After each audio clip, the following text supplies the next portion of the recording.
যতটা না মিডিয়ার মাধ্যমে শুনেছিলাম, এখন এসে আরো ভয়ঙ্কর শুনছি। 60,000 টাকা, বেশ কিছু মোবাইলও কেড়ে নিয়েছে, এক কথা চুরি করেছে। এসে শুনলাম ধর্মীয় বিদ্বেষমূলক অনেক কথাবার্তা বলেছে, ভিন্ন ধর্মের ধর্মীয় স্লোগান তুলে এদেরকে বলতে বাধ্য করিয়েছে। এদের গাড়ির মধ্যে ঢুকে হাত পা বেঁধে ভরে দিয়ে এদের আগুন লাগিয়ে দেবো, প্রাণে মারবো হুমকি দিয়েছে, আক্রমণ চালিয়েছে। একটি ব্যক্তির মাথায় 8টি সেলাই হয়েছে, শারীরিক অত্যাচার করেছে, ধর্মীয় বিদ্বেষমূলক কথা বলেছে।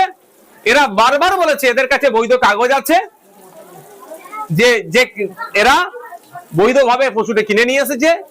একজন আবার চাষবাসের জন্য বলদ কিনে নিয়ে এসেছিল 2টি, বলার পরেও এদের উপর আক্রমণ চালিয়েছে। আমি অবাক হচ্ছি, সম্প্রীতির বাংলা, ঐক্যের বাংলাতে কিভাবে এগুলো মাথা চাড়া দিচ্ছে। মাননীয় মুখ্যমন্ত্রী, তার পুলিশ দপ্তর কেন এগুলোকে আটকাতে পারছে না? একের পর এক এই ধরনের অন্যায় ঘটে চলছে। কুরবানির সময়তে, ঈদুল আজহার সময় কুরবানির পশুকে নিয়ে এই ধরনের আক্রমণ চালিয়েছিল, বিভিন্ন জায়গাতে দেখেছিলাম। এটা দিনের পর দিন বেড়ে চলেছে। সম্প্রীতির বাংলা, আর বিশেষ করে দুর্গাপুরের একটা ঐতিহ্য আছে সম্প্রীতির দিক থেকে, ঐক্যের দিক থেকে। সেই দুর্গাপুরের মতো শহরে এই ধরনের আক্রমণ মেনে নেওয়া যায় না। যেখানে আক্রান্ত হয়েছে, প্রায় 2 ঘন্টা ধরে আক্রমণ চালিয়েছে এদের উপরে, 2 ঘন্টা ধরে আক্রমণ চালিয়েছে। সেই সময় যেখানে আক্রমণ হচ্ছে, প্লেস অফ অকারেন্স থেকে কাছাকাছিতে থানা ছিল, থানার পুলিশ এসে উদ্ধার করেনি। অবাক হয়ে যাচ্ছে আমি যে থানাও তাহলে কি প্রচ্ছন্ন মদত ছিল এতে? 1 নম্বর কথা। দ্বিতীয় কথা হচ্ছে, ওরা যখন ফিরে আসে লোকাল থানাতে, ওদের লোকাল থানাতে যখন অভিযোগ দায়ের করতে যায়, ওরা আবার সেই আতঙ্কিত মানুষগুলোকে ওই যেখানে ঘটনা ঘটেছে সেখানে পাঠাচ্ছে। কিন্তু আমরা জানি আইনে বলা আছে 0 FIR এর কথা।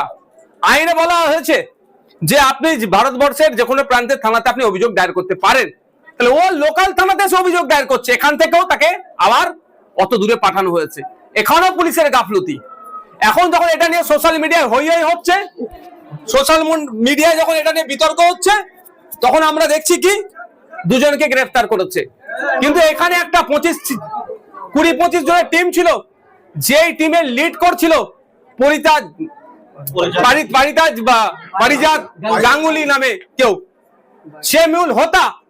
সে নিজেকে এখানে বাহুবলী দেখাতে চেয়েছিলেন এবং দাঁড়ি থাকার জন্য মুসলমানদেরকে জিহাদি ঘুষপেটিয়া বলছেন। ওকে একাধিক ধারায় তার সেকশনে তার মামলা হওয়া দরকার। এখনো পর্যন্ত ওই কালপিটটাকে গ্রেফতার করতে পারেনি। আমি এখানে এসে গ্রামের মানুষকে নিয়ে 1 সপ্তাহ টাইম দিয়েছি, 1 দিন 2 দিন না, 1 সপ্তাহ টাইম দিয়েছি। যদি ওই কালপিট গুলোকে গ্রেফতার না করে, এই সামাজিক ব্যাধিগুলোকে, সমাজের ভাইরাস গুলোকে না গ্রেফতার করে, তাহলে সমাজের সর্বস্তরের মানুষকে নিয়ে ওই ভাইরাস গুলোকে আমরা গণতান্ত্রিক প্রক্রিয়ায় নির্মূল করব। আর এটা ধর্মীয় বিদ্বেষ থেকে এসেছে। ধর্মীয় দুটো ধর্মের মধ্যে, দুটো জাতের মধ্যে লড়াই লাগানোর জন্য এই অপকর্ম করেছে। আমি গ্রামের মানুষকে বলেছি, যারা আক্রান্ত তাদেরকেও বুঝিয়ে বলেছি যে এটা আমরা ধর্মীয়, ওরা যে খেলায় খেলতে চাচ্ছে সে ফাঁদে আমরা পা দেব না। এটা ধর্মীয় লড়াই নয়, এটা সামাজিক অবক্ষয়, সামাজিক ব্যাধিকে সমাজের সমস্ত স্তরের মানুষকে নিয়ে নির্মূল আমরা করব। এটা বিজেপির বর্তমান যে এটা করেছে, সে বর্তমান তার রাজনৈতিক পরিচয় হচ্ছে তিনি বিজেপির দলের একটা দায়িত্বশীল যুবনেতা। তিনি বিজেপির একাধিক নেতাদের সাথে তার পরিচয়, তার ফটো পাওয়া গিয়েছে, অলরেডি ভাইরাল হয়েছে। তো বিজেপি, তৃণমূল, সাধারণ মানুষ আমাদের কাছে বড় কথা নয়। ওর রাজনৈতিক পরিচয় বিজেপি, আর বিজেপি পশ্চিমবাংলাতে তার রাজনৈতিক কলকে আর পাচ্ছে না। সেই জন্য ধর্মীয় উন্মাদনা তুলে তার ভোট পাওয়ার চেষ্টা করছে।